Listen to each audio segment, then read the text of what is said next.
point about the Federal Reserve being independent and how that was a shift that happened in the 80s.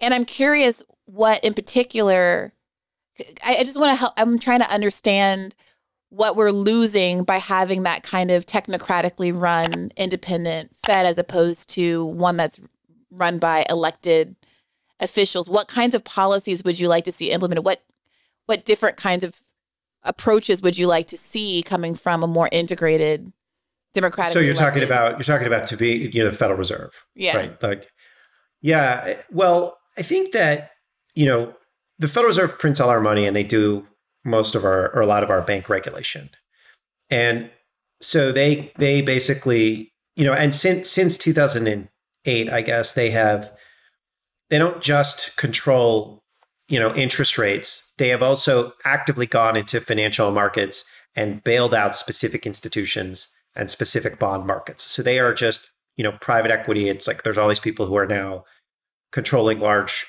chunks of our society. We talk about them as billionaires, but really they're just people that have large amounts of power now. And that's all a function of the choices we've made that the Federal Reserve has made to keep asset prices high. And they wanted to keep asset prices high because they thought, for good reason, like they just thought, oh, well, Congress isn't going to do anything to help anyone. And we have high unemployment. It's 2010 at that point. So what we should do is keep asset prices high or make asset prices high. And hopefully those rich people and corporations will spend more money. I'm sorry, asset prices? Like stocks and bonds and things like that. Incorporate, if rich people are richer, then they'll spend a little bit more money and that will trickle down.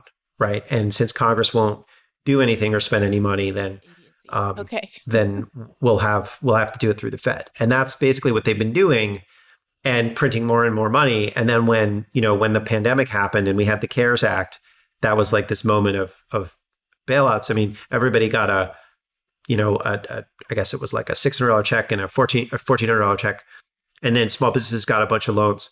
But by far, the massive amounts of money, like trillions of dollars, went to big business and Wall Street through the Fed. Yeah. And, or just upward transfer of wealth in America. Yeah, I mean, there's a so Elon Musk. People sometimes complain about the hundreds of billions of dollars that went to small business, which is it wasn't done well, but it was fine. This SBA kind of sucks, but like we knew that going in. We're going to waste a bunch of money, but it's worth it to preserve some of our businesses. But like, think about it. Elon Musk was worth like $25 billion before the pandemic, and today he's worth $300 billion. Where did that money come from? It's not like Tesla's that much more profitable. It's just that all came from the Fed, right? Like, so if you want to talk about, why do, and those decisions were made by people who are like, who have been wrong, like systematically wrong about the effects of their policies. And so they'll come to you and they'll say, oh, well, this is the optimal way to do things. And I have a very fancy degree that tells me this, but we know what the actual effect is, and we know that they have been wrong. And it's just like, and they didn't notice that. So the idea would be, I mean, obviously our current elected leadership thinks very similarly to the people, to just generalize, there's an identity of interest there. But the idea would be hypothetically that if we had people who were not these technocratic economists in charge, people who not only were democratically elected, but like people who actually have student debt and credit card debt. I mean, instead of all the millionaires that are now on the board of the Fed. I mean, they're all millionaires, like, just to be clear. But that's not necessarily an issue of the Federal Reserve being independent, right? Like a populist president could nominate a populist. Sorry, somehow we keep nominating millionaires. I don't know. Well, somehow. I mean, I don't know what it is, but like, and yeah, the Congress has a bunch of millionaires in it, but it's not everyone in Congress.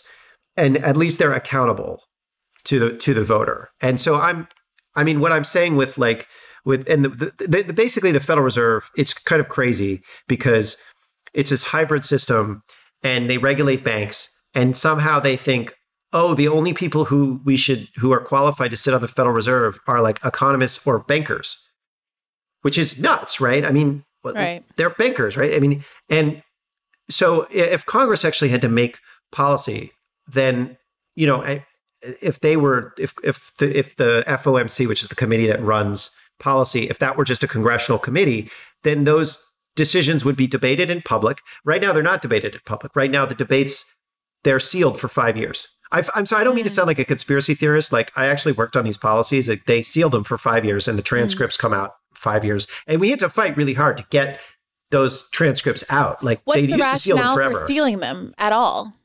They feel that if you, if that people won't speak freely in the internal debates, if they are subject to public scrutiny.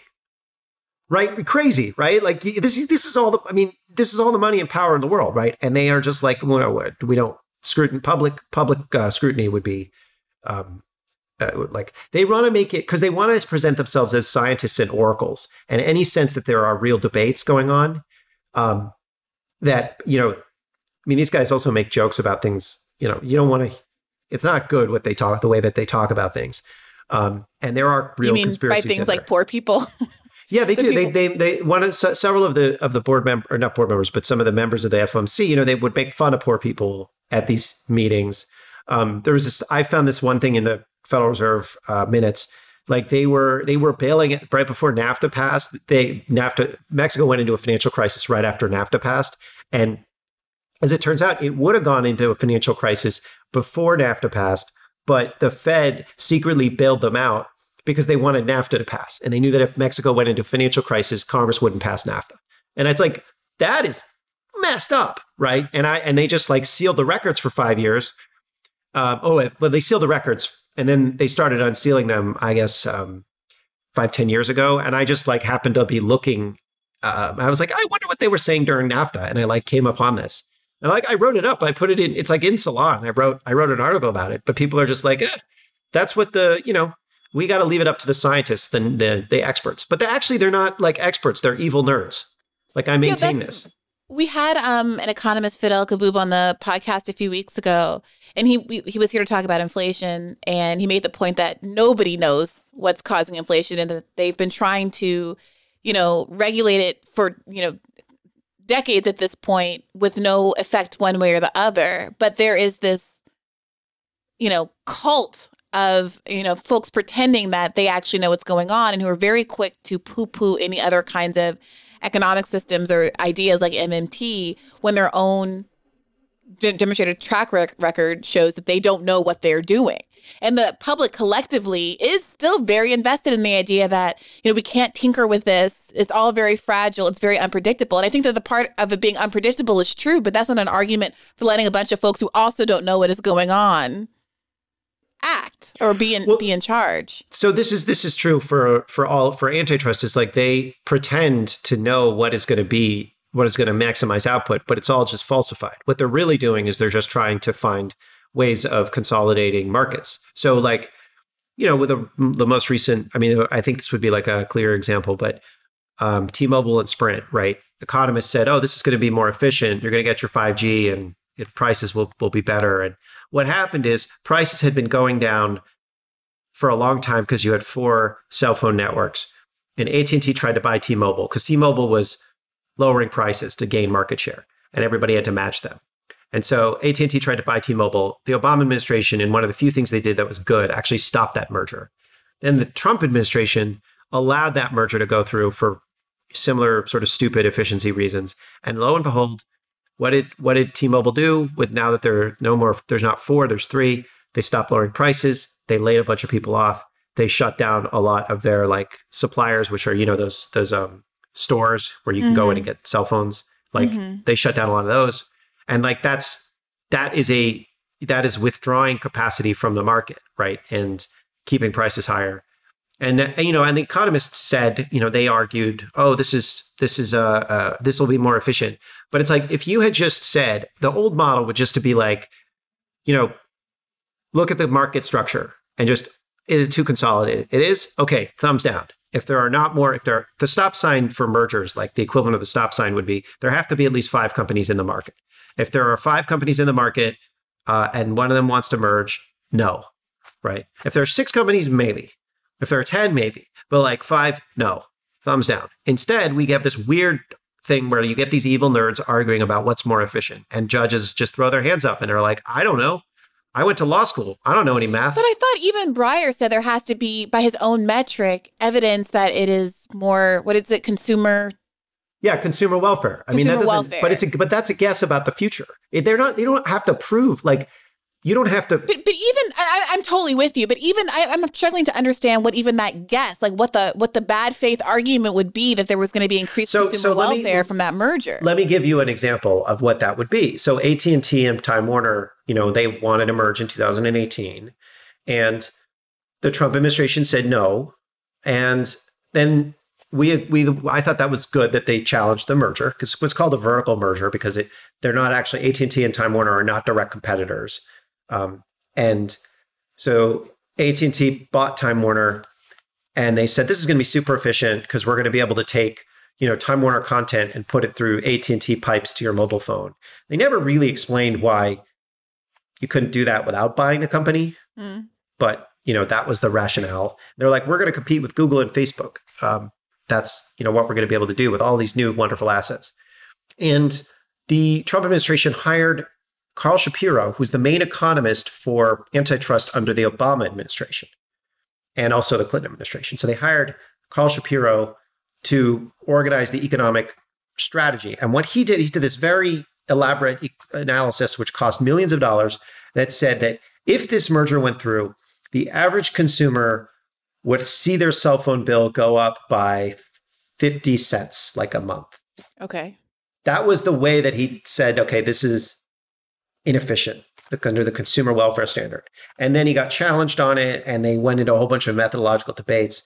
And the judge basically threw it out and said, Carl Shapiro, you're full of it.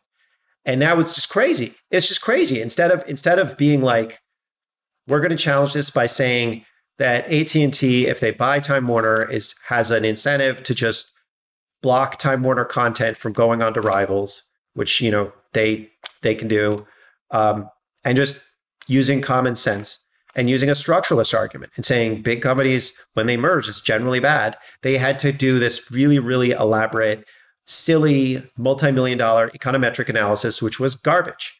And everybody knew it was garbage. And it's all just these fanciful exercises. Now, what happens after they buy the firm?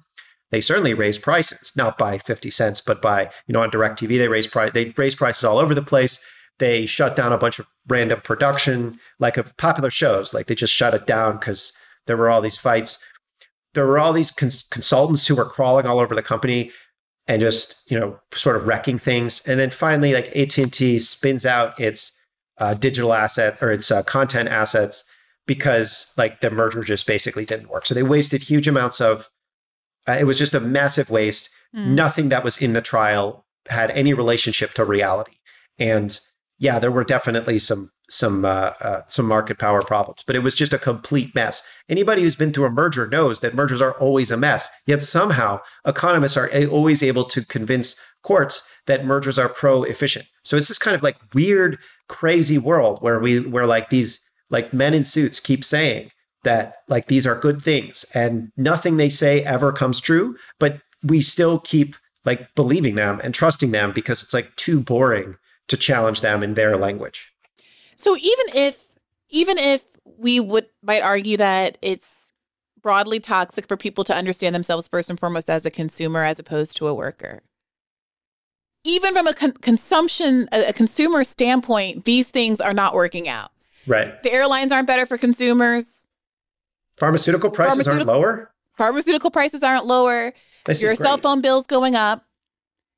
It's shocking to me in this context that no one seems to be wanting to exploit that reality for political purposes. I used to joke during the campaign that if Bernie or whomever wanted to run on Comcast is bad, Medicare for all and Comcast is bad. Pharmaceutical companies are bad and Comcast is bad. Whomst among us has not had a knockdown, drag-out fight with someone over the phone about Comcast, said, whatever, I'm going to find a new provider, and then realized that they're the only provider in your neighborhood and gotten pissed off? Like, why does it seem that nobody is trying to leverage the consumer even dissatisfaction with the downstream effects of monopolization, for political benefit? I think because because as consumers, we don't really know or care about where our stuff comes from. So you could say, oh, this, I think market power, like pharmaceutical, well, whatever it is, like, oh, I think Facebook is too powerful. And as a consumer, they'll say, well, what's your problem? It's like a cheap price. Don't you like Facebook? Don't you like Amazon Prime? Don't you like, all these great things that we deliver for you? And consumers are not organized, and consumers don't fundamentally care about anything except price. That the part of us that's like, is that true? That is the consumer part of Matt Stoller does not care about anything but price and like getting what I want. So you're saying that despite everything that you know about how the world works, it never affects your behavior. When Matt Stoller signs up for a family plan, you aren't thinking about, there's no part of you that's like, well, screw AT&T for this bull crap. I'm going to make another choice. Well, look, I mean, it's like, look, we don't have to eat sugar all the time. Like, we don't have to be an obese nation. It's all personal choice, right? But, I mean, that's the same dynamic. But I don't agree that that's the case either. I don't think these are collective, because these are collective action problems, right? They're not. But that it is a collective action problem is different than the idea that people don't care. People deciding that there's nothing they can do about it because they're just one person among many. I think people do care. I'm just speaking about the narrow lens as a consumer, like the citizen part of Matt Stoller, the producer part of, obviously I do care about these things, and I think they really matter. I'm just saying that, like, as a member of a community, as a member of a nation, as a member of a family, as I care about, as someone who's religious, right? I care about these things. As a consumer of goods and services, it's not important. It isn't, that's not how I think when I am in buying mode. Right. But what if there were that's a slightly different question from this one I'm asking about politicians. If it were connected, if it were connected to a broader public, like, so the Boston Tea Party, for example, was about boycotting British tea, right? That's a consumption-based, it's a consumer boycott, or the Cesar Chavez, like, grape boycott. But those are connected to broader public collective action issues, right? Mm-hmm. So I actually think, like, consumer boycotts that have a broader political goal, A-okay. But the idea that, like, being an ethical consumer but I'm not asking that. No. My question was about the broader political movement. Why aren't there politicians who are leveraging all of this sincere angst into a movement of that type? There are definitely, like, we're starting to see more politicians do it. And I mean, I think you see factions now, like, so Biden appointed a bunch of really good enforcers and to antitrust enforcers. And, it's going to take a while, but we've got Lena Khan at the Federal Trade Commission and Jonathan Cantor at the Department of Justice. And you have politicians that are starting to run on this stuff in both parties. I think there's actually a lot more, weirdly, anti-monopoly political sentiment on the right. Like, Tucker Carlson talks about this stuff all the time. Mm-hmm. And, you see antitrust is more popular among right-wing voters, although it's more popular within the Democratic establishment. Is very weird. But I mean, you definitely have people talking about consolidation, market power questions more than they used to. Definitely talk about pharmaceutical prices, right? And that's a market power question. But I think broadly speaking, what your basic point is that there isn't that much of it, and why not? And the answer is that this is a relatively new area. And, like, Bernie doesn't really talk about it, for example. He talks a little bit about it, but he doesn't really talk about it. And it's because it's a relatively new area, and it's an entire language and tradition. And this 1970s model of convincing us to think like consumers was overwhelmingly successful. And so to say to people, we need to look beyond questions of efficiency. We need to actually think about power. What kind of society do we want to live in? And, we need to think about, like, we need to be supportive of small businesses like pharmacies and farmers and like a lot of constituency groups that actually are conservative, but we need to support that way of doing business versus this other way of doing business. That is an entire language that got lost, and we're rebuilding it. But, like, learning a language takes a long time. It's much easier and this is not a critique of the policy, but it's much easier to say we need a $15 minimum wage, right? Than to say, like, and any firm that can't pay that should go out of business, than it is to say, actually, there are a million franchises in this country that are getting, suppressed by the franchise headquarters, and that is why they can't pay that $15 an hour minimum wage. Or all of these small businesses, the same thing, the margins that are getting taken from them by the big guys. It requires actually going in and wrestling with some difficult problems and learning about business. And I think that that's starting to happen. But, the other thing is, I don't think progressives are very interested in business in general. Like, they don't care. They care about social questions. They're not actually, and I just happen to love business. I happen to think like it's really cool to see how things are moved and built and shipped and all the rest of it, like business strategy. That stuff is all boys love trucks. What? I said boys love trucks.